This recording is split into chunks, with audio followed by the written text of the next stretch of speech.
Bonjour à tous et merci de suivre ce 6h30.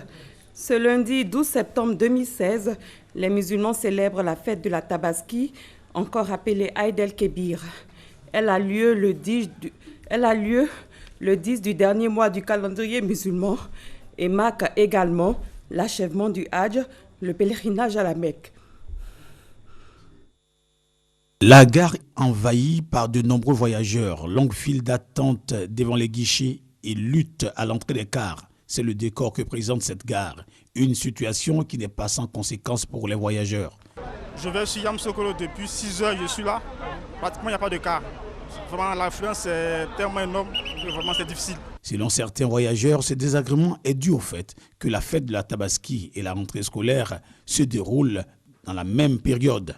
D'autres voyageurs n'arrivent pas à contenir leur colère. Ils accusent. Mais c'est mal organisé. Les gars, il faut regarder le monde. Depuis 6 h du matin, on est là, en Béa, depuis 6 h. Ces propos sont contredits par les responsables de la gare. Depuis 6 h du matin, ce sera trop dit. Alors, ceux qui disent qu'ils ont les tickets depuis 6 h, on va chercher à nous voir. Parce qu'on ne va pas être d'accord pour ce qu'ils disent. Il peut sortir celui depuis 6 h, mais il peut avoir le ticket à la gare ITB à 10 h, 11 h. Nous, c'est à partir de l'heure à laquelle vous avez le ticket qu'on commence à vous calculer. Les difficultés sont au niveau de l'embouteillage. Voilà, l'embouteillage. Sinon, on a des cars, beaucoup de cars même là qui sont trucs. Mais l'accumulation des véhicules au niveau des embouteillages, c'est ce qui fait que les cars ne rentrent pas. Selon cette dame, les tickets sont vendus seulement qu'aux connaissances. Je suis là depuis 6 h, mais depuis là, on est parti là. Pour que nous, on nous donne ticket là, on ne nous donne pas. Les gens font ça sur connaissance. Pour ce voyageur, le problème se trouve ailleurs. Il propose une piste de solution. J'ai remarqué que c'est à chaque fois qu'il y a les fêtes qu'on parle d'embouteillage, de tout ça. Mais il y a un vrai problème. Le vrai problème, c'est d'élargir nos voies. Il vient de décoller, il va te taper 1 heure de temps ici avant de sortir. En cette période de Tabaski et de rentrée scolaire, les populations souhaitent plus de prudence sur les voies afin que ces deux événements majeurs connaissent un succès. Vous venez donc de le voir, la fête de la Tabaski, c'est aussi l'affluence des voyageurs dans les cars d'autocar, une affluence provoquée par la coïncidence entre la célébration et la rentrée scolaire 2016-2017. D'importants mouvements de personnes sont observés. Comme annoncé plus tôt, la rentrée des classes, c'est pour le mardi 13 septembre 2016. Certains parents sont donc contraints de préparer de façon concomitante la fête de l'Aïd el-Kébir et la reprise des activités scolaires de leur progéniture. C'est en tout cas la réalité ici à Abidjan et dans d'autres villes de la Côte d'Ivoire. Mais comment la rentrée se prépare-t-elle dans les zones forestières? Là-bas, la plupart des parents, producteurs de café-cacao, évoquent des difficultés financières. Les explications d'Hugues Hervé-Blé. Dans les zones de production de café-cacao comme ici à Miyagi, pour ce qui est de la rentrée scolaire, on ne se bouscule pas. Depuis le temps de la Coupe nationale du progrès, on a gardé les mêmes habitudes, le même refrain. Les temps sont durs. Il faut noter que la rentrée le 13 prochain sera difficile. Il faut noter que la commercialisation est un peu difficile en ce sens que les usiniers n'ont pas totalement ouvert. Alors cette non-coïncidence de la rentrée scolaire et de la traite cacaoyère crée énormément beaucoup de difficultés chez nous les producteurs. Comme connaît Tebato, de nombreux producteurs de café-cacao disent éprouver chaque année des difficultés pour faire face à la rentrée scolaire. Parmi les raisons, les nombreuses dettes contractées. Le plantain qui produit même 2 tonnes, 3 tonnes, vous convenez très bien avec moi que c'est quelques sacs de 20 kg, 30 kg d'abord qu'il produit. Alors qu'il a eu beaucoup de crédits, il a fait beaucoup de dons, il faut d'abord rembourser ça avant de faire face à la rentrée scolaire. Pendant ce temps, l'on a les moyens de s'offrir le mouton pour la Tabaski qui précède la rentrée scolaire. La fête, là, nous on va payer le mouton pour faire la fête. Après la fête, Dieu va nous aider aussi pour les élèves là. Il y a parmi les parents ceux qui choisissent de faire avec le peu de moyens dont ils disposent. Je viens d'inscrire mon petit frère dans un cyber. Bon, il n'y a pas assez de moyens, mais on fait comment? Mardi, c'est la rentrée des classes. À l'intérieur du pays, dans les zones de production cacaoyère, les élèves répondront à l'appel du gouvernement. La reprise des cours correspond à la fin des activités de vacances, comme c'est le cas pour Radio Côte d'Ivoire. Elle vient de signer la fin de son concours Radio Vacances.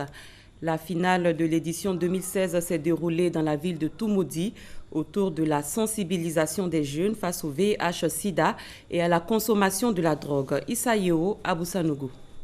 Une caravane initiée par Radio Côte d'Ivoire et le ministère de la Santé et de l'Hygiène publique pour sensibiliser les jeunes sur le VIH-Sida et la consommation abusive des drogues. L'émission Radio Vacances de Radio Côte d'Ivoire a permis aux jeunes à travers cette caravane nationale pendant ces vacances scolaires de démontrer leur savoir-faire dans une compétition saine dans 3 disciplines. Le crack, les concours du meilleur journaliste sportif en herbe et du meilleur groupe Woyo. La finale de l'édition 2016 qui a eu lieu à la salle polyvalente à la Thérèse de Toumoudi a vu le sacre de Daloa en sport, de Toumoudi en crack et d'Agboville en Woyo. Je suis vraiment très contente d'avoir pu aboutir à ce résultat parce que j'ai fait de nombreux efforts pour pouvoir être à ce stade-là. Et nous allons nous saisir de cette opportunité que Dieu nous a donnée là pour pouvoir sensibiliser et permettre aux gens de ne pas tomber dans ces fléaux-là. Nous sommes heureux de savoir qu'à travers cette caravane que nous avons organisée, par le biais de Radio de Vacances 2016, nous avons pu atteindre les objectifs visés au départ. Cela fait exactement 2 mois que nous remplissons cette mission d'éducation et de sensibilisation de la jeunesse. Les jeunes ont démontré leur parfaite connaissance des dangers que représente le VIH-Sida et de la consommation des drogues, d'où la satisfaction du ministre de la Santé et de l'Hygiène publique. Nos jeunes ont bien assimilé tout ce qu'on leur a dit. Et la preuve, vous avez vu que Toumoudi a gagné, mais personne n'a démérité en fait. Tous ces jeunes ont donné d'excellentes réponses, mais il fallait bien avoir des gagnants. Outre les prix officiels, des prix spéciaux ont été remis au maire Billy Diemelou de Dembokro, Nabo Boueka Clément de San Pedro et Biahoje Dani Bilokro. Aristide Koulibaly, vainqueur du concours crack avec Toumoudi, a été fait ambassadeur du ministère de la Santé et de l'Hygiène publique par la ministre Raymond Kofi Goudou pour aider à la lutte contre le VIH-Sida et les drogues dans les différents établissements scolaires. On s'intéresse à la solidarité intercommunale. 3 communes de l'intérieur du pays bénéficient d'une assistance financière de la part de la mairie de Port-Boué. Cette aide a pour but de les appuyer dans la réalisation d'infrastructures sociales. Patricia Omoitia. Sirasso, Sifié, Benouin et Katiola, 4 communes de la Côte d'Ivoire représentées ici par ses élus. Ils sont très heureux de recevoir 20 millions de francs CFA chacun à l'occasion de la cérémonie de remise officielle d'appui financier aux communes. Une initiative du maire de la commune de Port-Boué, un élan de partage pour développer la solidarité intercommunale. Nous avons compris de la nécessité de partager et de mettre à la disposition des uns et des autres ce que nous recevons de nos autorités au plus haut niveau, c'est-à-dire de notre budget.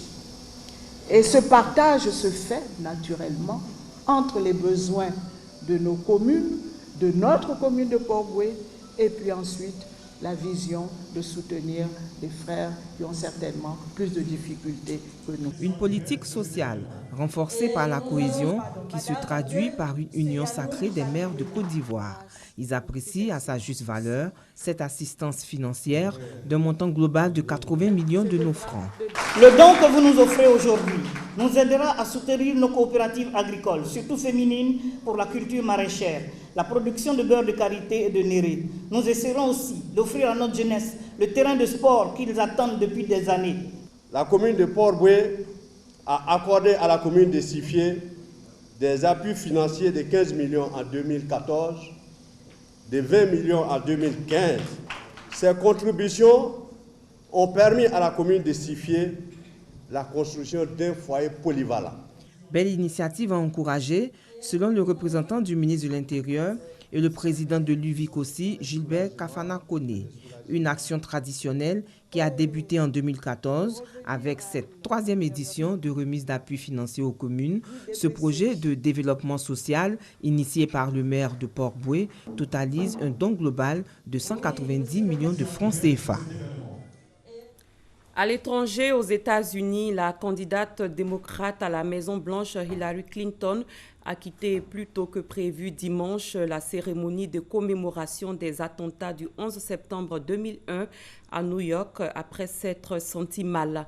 L'ancienne première dame a eu un coup de chaud, un malaise qui relance les folles rumeurs sur sa santé. 15 ans après les attentats du 11 septembre 2001, le monde a appris à se protéger des attaques terroristes sophistiquées, mais reste vulnérable aux opérations plus rudimentaires menées par des extrémistes locaux. La guerre mondiale contre le terrorisme lancée par les États-Unis après le 11 septembre, longtemps focalisée sur Al-Qaïda et les talibans afghans, vise aujourd'hui l'État islamique. Au Kenya, une attaque terroriste présumée a été déjouée dans la ville de Mombasa. 3 femmes ont été abattues hier par la police après avoir tenté d'attaquer un commissariat de la ville côtière dans le sud-est du pays à l'aide d'une bombe incendiaire et de couteaux. L'attaque n'a pas pour le moment été revendiquée. La police évoque pour l'heure une attaque terroriste présumée. Et plus loin, en France, dans un contexte de menaces terroristes, peu après le démantèlement d'un commando de femmes terroristes, une autre arrestation a eu lieu samedi dernier à Paris. Il s'agit d'un mineur de 15 ans soupçonné de pouvoir passer à l'acte. Actuellement placé en garde à vue et interrogé par la police, son profil pose la question d'un terrorisme où les acteurs sont de plus en plus jeunes. Et au Gabon, la Cour constitutionnelle est en train d'instruire les recours déposés suite à la réélection contestée d'Ali Bongo Ondimba. Va-t-elle confirmer ou non la victoire du président sortant? Les 9 magistrats ont jusqu'au 23 septembre pour rendre leur verdict. L'examen des procès-verbaux de la province du Haut-Ogooué, où Ali Bongo a obtenu 95% des voix, sera décisif. C'est la fin de ce 6h30. Merci de l'avoir suivi. Très bonne fête de la Tabaski à tous et à toutes.